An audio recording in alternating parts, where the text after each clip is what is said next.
नमस्कार, मैं कनिष्का आप सभी का स्वागत करती हूँ स्वास्थ्य पर चर्चा में। जैसा कि हम सभी जानते हैं, हमारी डेली लाइफ में अस्थमा की प्रॉब्लम्स बहुत ज़्यादा बढ़ती जा रही हैं।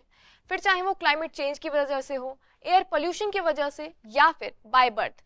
तो आज इसी पर चर्चा करने के लिए हमारे साथ मौजूद हैं डॉक्टर रमेश अग्रवाल सर, जो कि एक मेडिकल डायरेक्टर हैं सूरज प्रकाश मेडिकल आरोग्य केंद्र से। तो सर, मैं आपका स्वागत करती हूँ हमारे इस खास चर्चा में। तो सर, मेरा सबसे पहले आपसे सवाल ये होगा कि आप हमें ये बताइए कि अस्थमा हमारी बॉडी पर किस तरह से अफेक्ट डालता है। देखिए, अस्थमा एक सांस की बीमारी है जो एक क्रोनिक बीमारी है। और आपको पता ही है कि सांस लेना हमारे लिए अति आवश्यक है। अगर कोई आदमी 5 मिनट तक सांस ना ले तो उसकी मृत्यु हो जाती है। सांस लेने में हम अच्छी हवा यानी ऑक्सीजन अंदर लेते हैं, और जो वेस्ट एयर होती है जिसमें कार्बन डाइऑक्साइड की मात्रा अलग ज़्यादा होती है उसको एक्सहेल करते हैं, बाहर निकालते हैं। ये काम लंग्स के द्वारा किया जाता है। तो पूरा सिस्टम ऐसा है कि हम नाक से सांस लेते हैं, फिर वो हमारी विंड पाइप से होते हुए लंग्स में पहुंचता है।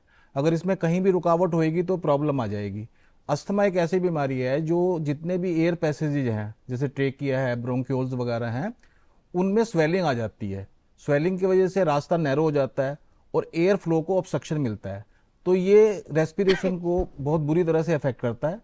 मोस्टली जो कॉमन सिम्टम होते हैं उसमें पेशेंट को सांस लेने में कठिनाई होगी। अगर कोई अस्थमा का पेशेंट है, उसको उसके चेस्ट में से विस्लिंग साउंड आएंगी जिसको हम वीज बोलते हैं। उसके अलावा उसको चेस्ट में पेन हो सकता है, कंजेशन होगी जैसे कि किसी ने छाती को बहुत जोर से दबा दिया हो। और उसके अलावा बहुत ज़्यादा होने पर उसको रेस्पिरेटरी डिस्ट्रेस भी हो सकता है। तो सर, इस सब के बाद मैं आपसे ये जानना चाहूंगी कि हम इतना अस्थमा के बारे में बात करते हैं तो हमारे सामने ये जानना भी जरूरी है कि अस्थमा कितने रूप लेता है या कितने प्रकार का होता है।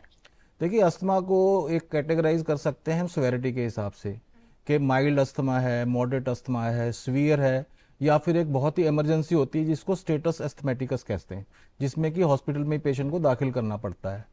और वैसे अगर हम इसको देखें, दूसरी तरीके से क्लासीफाई करें, तो एक हो सकता है सिर्फ एपिसोडिक की, जब मौसम चेंज होता है या फिर पेशेंट जब बहुत ज़्यादा एलर्जेंस को एक्सपोज होता है उसी समय हो गया, फिर साल 6 महीने के बाद दोबारा उसको होता है, तो ये सिर्फ सीजनल अस्थमा हो सकता है। और एक होता है पेरिनियल्स, कि सारे साल ही उसको रहता है, कभी कम कभी ज़्यादा। जी सर, हम अस्थमा के जो मरीज हैं उनके लिए एक सवाल है कि क्या अस्थमा जैसी बीमारी को क्योर किया जा सकता है या फिर ये क्रॉनिक डिसीज है जो जिसका इलाज ही नहीं है। नहीं, ऐसी बात तो नहीं है। बिल्कुल इसका इरेडिकेट करना अस्थमा को कठिन है, नामुमकिन ही है, क्योंकि ये एक एलर्जिक कंडीशन होती है। इसके मल्टी फैक्टर्स होते हैं कॉजेशन में। जैसे किसी को जेनेटिक फैक्टर की वजह से हो सकता है, अगर उसके माँ बाप या सिबलिंग्स में किसी को अस्थमा है तो उसकी जेनेटिक डिस्पोजिशन है कि उसको अस्थमा होने के ज़्यादा चांसेस हैं।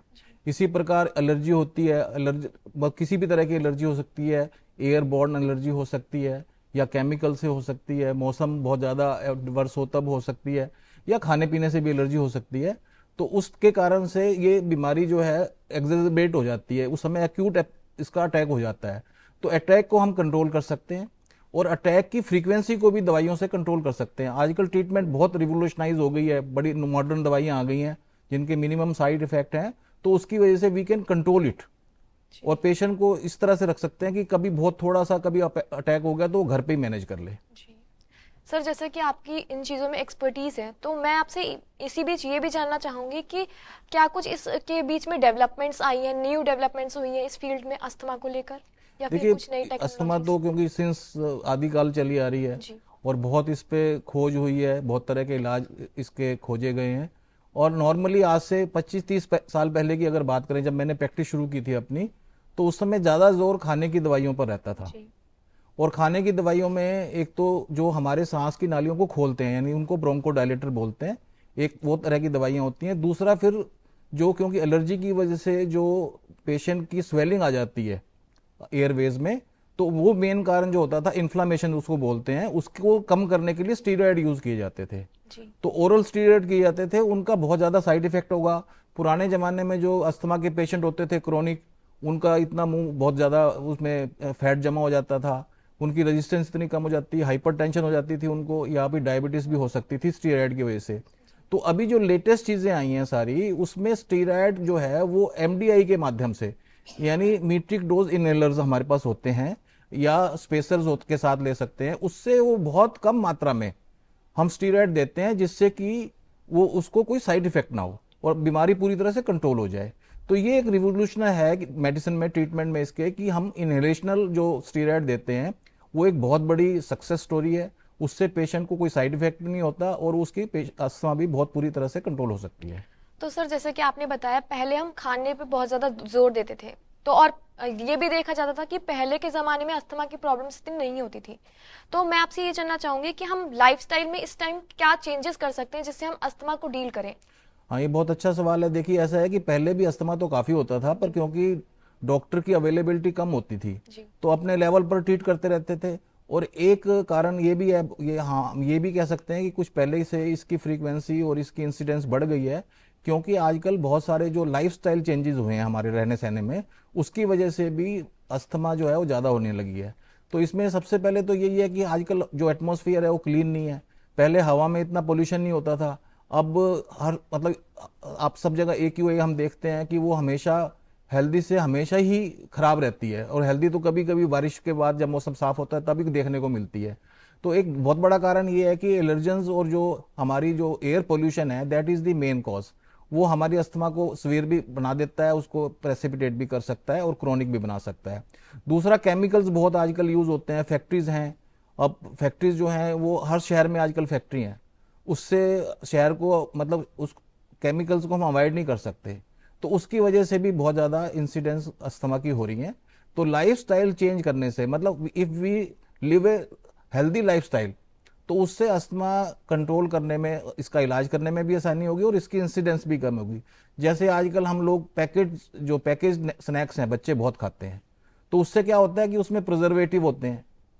तो अपार्ट फ्रॉम की जो उसकी कैलोरी ज़्यादा है, उसका तो है ही साइड इफेक्ट कि उसको ओबेसिटी हो जाएगी, लेकिन जो प्रिजर्वेटिव है वो भी एक कारण हो सकते हैं एलर्जी का। जी। और इसी तरह से अब आजकल हम टीवी के आगे बैठे रहते हैं, स्क्रीन टाइम बहुत बढ़ गया है, चाहे बच्चे हों चाहे बड़े हों।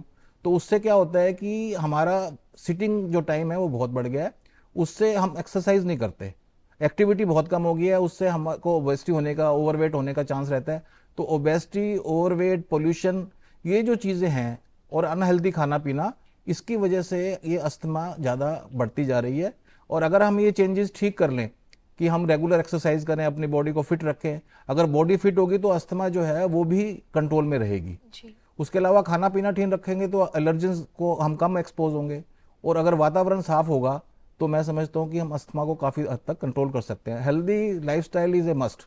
जी सर, जैसे कि आपने बताया कि बच्चों के बीच में इस अस्थमा की प्रॉब्लम्स ज़्यादा बढ़ भी रही हैं और उसके कुछ कारण भी हैं।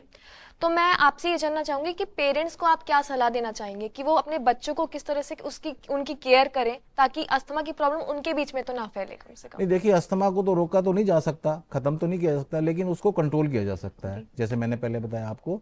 तो बच्चों में, क्योंकि ये जो एलर्जी होती है वो बचपन से ही होती है, और जब बच्चा 1 साल का होता है, जैसे वो बाहर एक्सपोज होता है पॉल्यूटेंट्स को, तो तब उसका सिम्टम आने शुरू हो जाते हैं। तो छोटे बचपन में ही ज़्यादा होते हैं।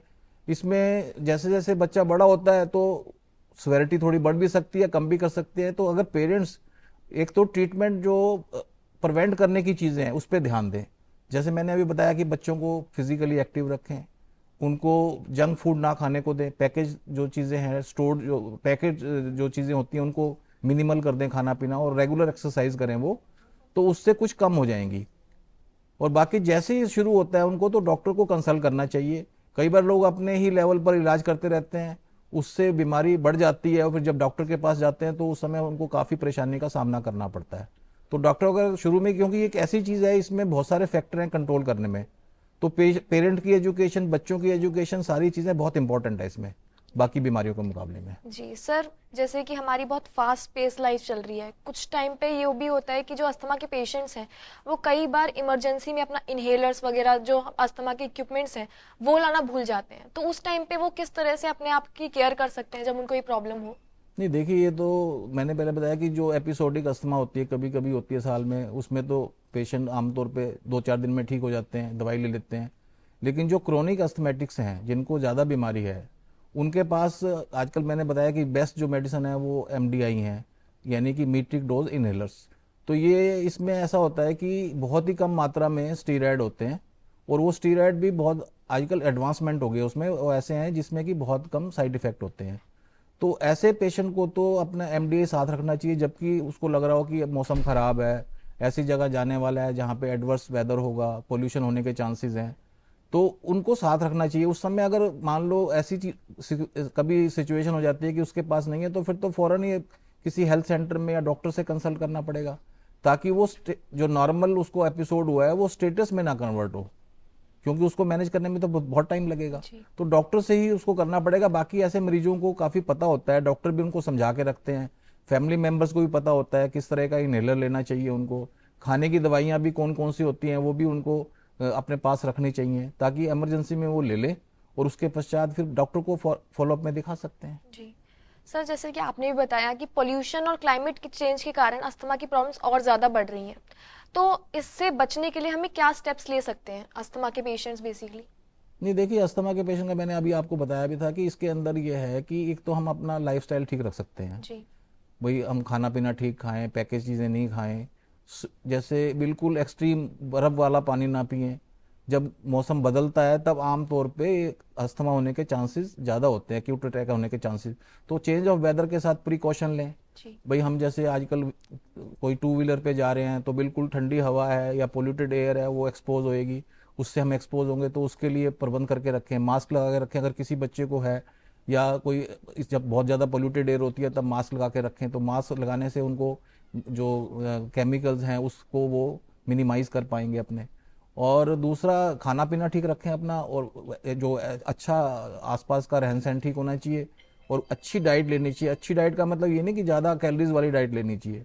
अच्छी डाइट का मतलब है कि बैलेंस डाइट लें, जिसके अंदर good quality of fruits and vegetables होने चाहिए, because these are good source of vitamin और माइक्रो न्यूट्रिएंट होते हैं जो हमारी जो इम्यूनिटी को भी बढ़ाते हैं। तो हमें अपनी इम्यूनिटी जो है अच्छी कंडीशन में रखनी चाहिए, उसके लिए अच्छा खाना चाहिए और अच्छे एटमोसफेयर में रहना चाहिए। जी। तो सर, मैं आज का ये जो चर्चा है इसको यहीं पर विराम देती हूँ, और thank you so much sir, आपने अपनी अस्थमा से जुड़ी जितनी भी एक्सपर्टीज थी वो हमारे साथ साझा करी, और अपना कीमती समय देने के लिए हमें धन्यवाद। धन्यवाद आपका भी बुलाने के लिए।